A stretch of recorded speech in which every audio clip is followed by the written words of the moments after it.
Hi folks! Today I want to talk to you about a little project that I did this last spring and how you can do something similar at the Palmer Public Library.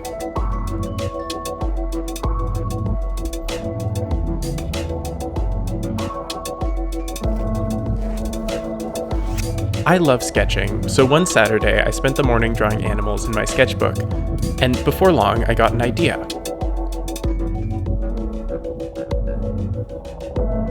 You see, back in late winter, I learned that the college I go to has a button maker at the library, and I decided to learn how to use it. Turns out it's actually pretty easy to make buttons with the right tools. Before long, I was making tons and tons of buttons. I was making buttons for my clothes, and my backpack, and my friends' clothes, and my friends' backpacks.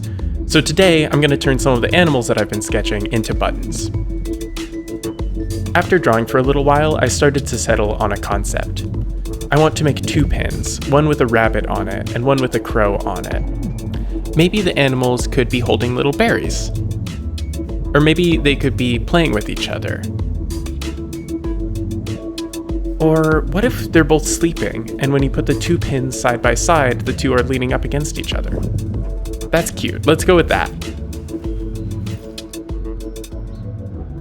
With my concept all set, I'm ready to get started on the art. So that evening, I got to work.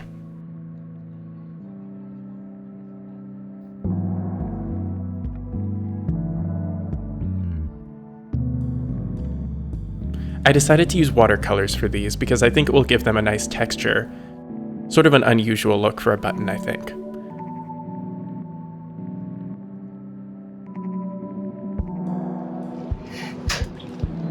So how much of me struggling to open my watercolors do you think is in the video? I started by laying down a green wash over my whole page. I'm thinking I'll go for a forest floor type of setting, so this green will sort of keep the whole piece cohesive and give us a sense of the light filtering through the leaves, which is really important to me. Next, I'll trace out circles using these metal shells, which will become the backings of our pins.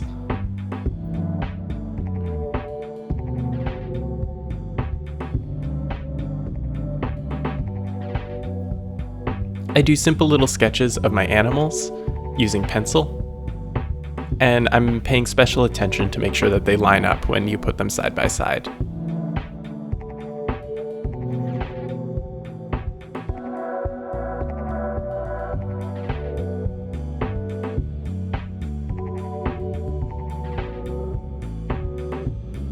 Next, I can start blocking in the basic colors of the animals.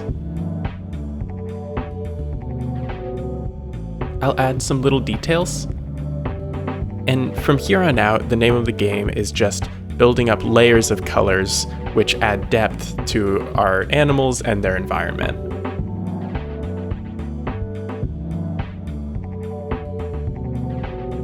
I love the look of leaves hanging down over the forest floor, so that was something I really focused on here.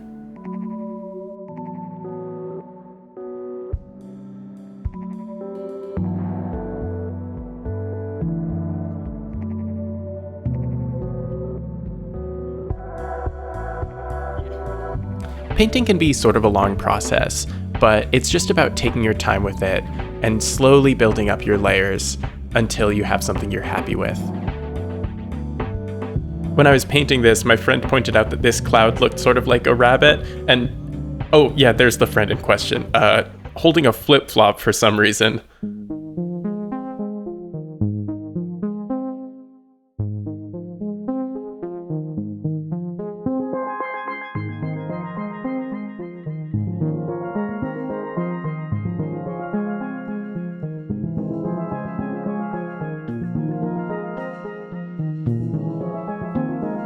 I wasn't really thinking about what I was doing for a lot of this painting because I was just busy talking to friends and enjoying the night.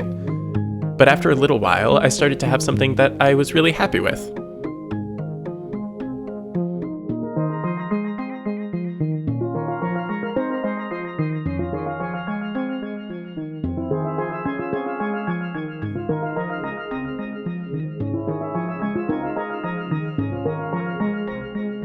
It really started to come alive when I had built up those shadows and added some bright green in the background, like sunlight was shining through the leaves late in the day.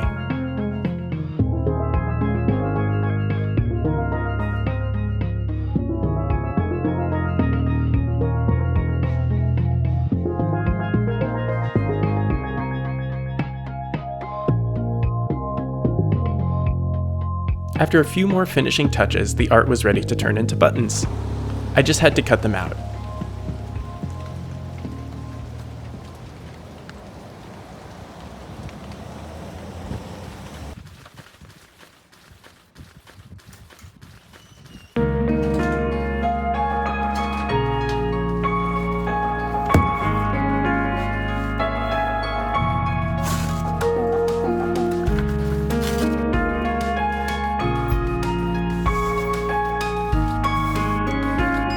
If I were doing this again, I'd probably space them out a little further than I did here, just so I had a bit more room to work with.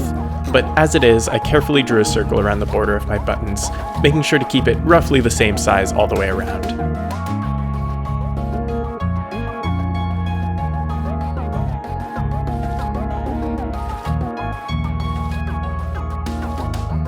The neater you are on this step, the easier it will be to make the final button line up properly. Once I had those lines as guides, I cut them out with scissors. Make sure to get an adult to help you with this part if you aren't one yourself, and also use normal size scissors for this, no matter how cute your little tiny scissors are. I really like these little guys, but they're not the right tools for this job.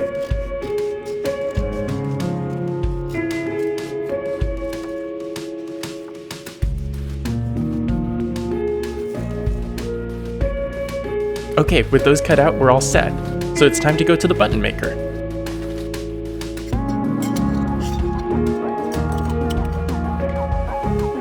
So this is the button maker. It's got 3 main parts to it, which I'll explain while I'm doing this. It has 2 trays where all the different parts of our button will go. Then it also has this big lever up top, which is how we'll join everything. In this first tray, I'll place one of these backings, which has the pin that lets us attach our button onto fabric.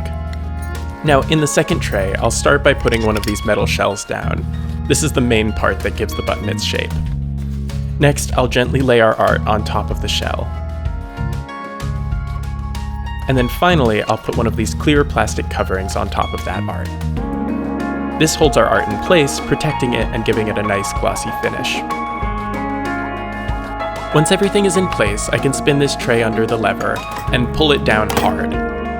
This can take a fair amount of force to get everything properly compressed. Now the pieces from that tray are stored up in the machine, ready to be attached to the backing.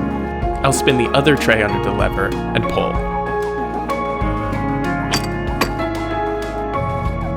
And voila! We have a button.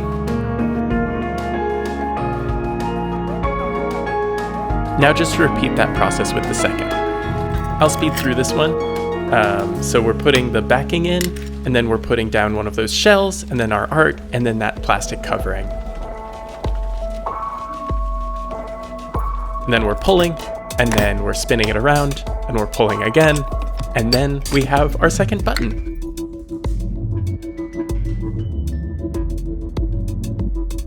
Now it's summer, and I decided to pin these buttons on a little bag that I sewed with my uncle a couple years ago. I think they'll go with the colors of the bag really nicely. As I'm pinning the second one on, I'm excited to tell you that the Palmer Public Library actually just got a button maker of its own for anyone in the area to use, so you should make sure to stop by and give it a shot. You might even see some buttons that I made there.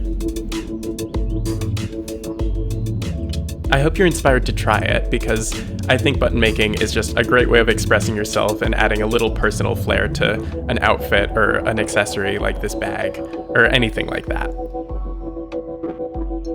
I can't wait to see what you create. I hope you enjoyed watching this process, and I'll see you next time. Bye-bye!